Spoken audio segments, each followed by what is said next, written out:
Hello, everyone. Thank you for joining us. We're here today to talk about healthy mind, healthy life. I have here with me today Danielle. She is a physical therapy assistant with Concierge Home Care, as well as Chelsea, and she's an occupational therapy assistant. And my name is Sira Botes, and I am an occupational therapist. I'm also a specialist in healthy brain.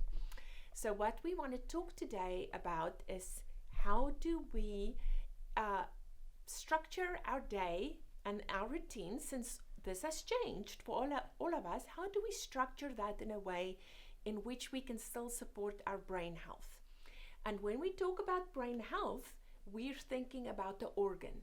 And I don't think we always keep that in mind. Our brain functions the same way as our heart and our lungs.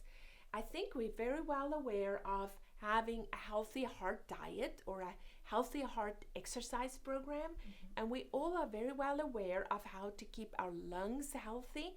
Now the heart and the lungs pump oxygen-rich blood to our brain, and our brain, being an organ like our heart and our lungs, are very dependent on being fed healthy routine in many ways, so that it can move our muscles and our joints, and so that we can stay at home and age in place and be healthy. So today we want to focus on our brain being an organ in the same way as our heart and our lungs, and that there are certain choices that we can make to support that in our home as we are not engaged in a normal routine.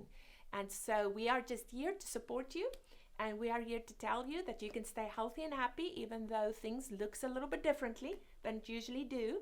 And we are gonna take some questions. Usually we have an audience, but we can take some questions from Danielle and Chelsea and have a little discussion on what we can do to keep healthy in the home. Danielle, you had a question for us. Yes. So how does exercise impact our brain? Yes, so typically the experts tell us 30 minutes of exercise a day. So 30 minutes of exercise does not have to be all in once. It can be broken up in a couple of sessions, and that can be engaging in just walking up and down our hallway, or having a little pattern in our home that we track, or we can use music to do some dance movements, holding onto a chair, just moving in place. Exercise 30 minutes a day, broken up into different sessions, is very important. Chelsea, you had some questions. Yes, so hydration. I know that's got to affect your body and your mind quite a bit, actually. Yes, and Chelsea's an athlete, so she knows we need to stay hydrated.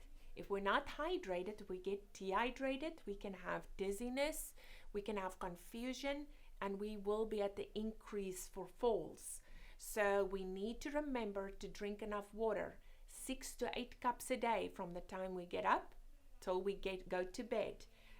My tip for the day is, when you use the potty, wash your hands and have a cup right there available to drink a full cup of water, and repeat that cycle every 2 hours. But you want to stop by dinner time so that you don't have too much fluid in your bladder when you go to bed, because you do not want to get up too many times at night. So stop your fluid at dinner time, 6 to 8 cups. And you had something to tell us about that, right, Danielle? About sleep. Oh, yes, about sleep. So how does sleep affect our brain? Sleep is a big deal. And if we're getting up too many times at night, for instance, if we had too much water between dinner and bedtime, we are not going to sleep. Experts tell us between 7 to 9 hours of sleep a night. We heal when we sleep. All tissue heal when we sleep. And the same is true for our brain. We need that time to regenerate cells, and we need that time to rest. And we can promote a restful sleep by enough hydration during the day, enough exercise, which is going to relax us, as well as kind of having a calming routine towards bedtime. Limit screen time an hour before bed. Maybe something like a hot cup of chocolate. Probably not the nice sweet chocolate that we all like, though. No. Nice dark chocolate's very good for us to have about an hour before bed. And you can just play around with soothing scents like lavender. Essential oils are all the rage right now. Yes. And then maybe some soothing music to just kind of get us that deep breath, the calming before we go to bed, and then trying to stay in a routine where we go to bed at the same time and get up at the same time. It's very hard to keep a good routine when we stay at home and we just have the same environment, but it's important that we kind of schedule that and focus on having a good routine. So I know, like, as far as our fluid intake, that affects us. Our food intake has to affect us as well then too. It's kind of a give and take there. Yes, ma'am. Nutrition, very healthy. It's very good for you. It's a healthy, it's a part of our health and a part of keeping us healthy. So we talked about the dark chocolate, like having a very dark, rich powder that we bake with. The dark chocolate is a good choice. We know in brain health, caffeine, not a big amount of caffeine, but a couple cups in the morning, very good for brain health. Helps with stimulating the neurons, and there's some evidence that supports brain health. The healthy oils. Can anybody think of some healthy oils? Like, I love nuts. I have a whole cup of nuts every day. Is that good for you? Perfect. Nuts, very good option. Almonds, walnuts, macadamias. And fish oil? Fish oil. We can get that through a portion of fish as part of our meal or in a capsule if you're not a big fish eater. Another good oil is coconut oil, and you can cook with that, or you can add it to a hot drink like your hot chocolate or your coffee. It looks maybe a little bit oily, but it doesn't taste bad. It's a very good option to integrate it with some of your other foods. We also greens like green leaves, spinach, kales. Those are very good for you. Lean proteins.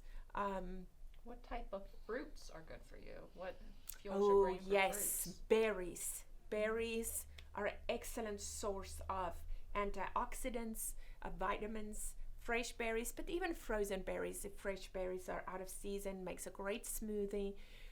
So yes, those are all. So we have the healthy oils, we have the lean proteins, we have our greens, we have our berries, we have our caffeine and our dark chocolate. Those are the big groups that really supports and improves our thinking processes, because it supports our neuro system.